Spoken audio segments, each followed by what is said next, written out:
don't you? I think I know. You go into the garage in the morning and it's like therapy, and then when you just can't get past, you can't get that nut tightened, or bolts break and stuff comes off in your hand, you can't get it to run properly, can't get the timing right, it becomes extremely frustrating. But that's character building. Exactly that, yeah, exactly. But the thing is, that's the thing, is you're very into bikes from what I understand, and also you've got a few cool classic cars as well.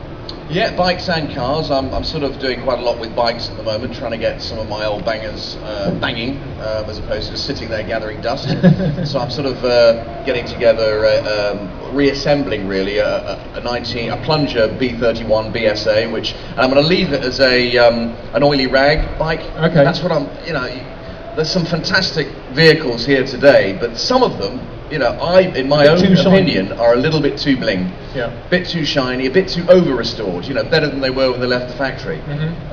Whereas my craze at the moment is to get, certainly, I've got an A7 BSA sidecar, Bracknell sidecar, and this B31, and they're going to be left as sort of oily rag machines. That's fantastic. And you're going to use them, I wouldn't say daily perhaps, but you use them all the time you're out on the road? Well, I've got a B33, which is a sort of not badly restored, but it's a sort of a Bitzer.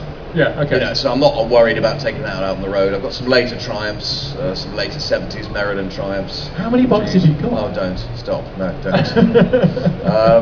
And cars as well, we're slowly getting around to doing those. We've got the head off the TR2 at the moment. Oh, cool, okay. Which, if anyone's seen Practical Classics Sagas, that's featured before, but we looked under the head and you just look at it and think, no, I'm not going to put that back on. So I'm going to do an unleaded treatment for that. That makes sense. New valves and guides and stuff, and then it'll be back on the road for the new season. Summer. Yeah, that'd be fantastic.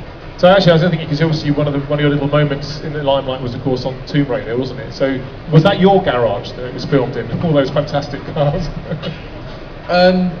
Probably not, I'm guessing. No. I think there was a scene when there was a big fight in a garage, obviously in a big mansion. Oh, right, I wasn't so I was there, hoping it was yours. Oh, okay, fair I wouldn't let them use mine. That's funny. So what's your favourite car you've seen so far today? Because there was about 1,500 to choose from, and of course you've got 300 bikes. So any ones to go and look at for the guys? I can't. Do you know what? I sat in a Cortina Mark III yesterday, and it just all the memories roll back.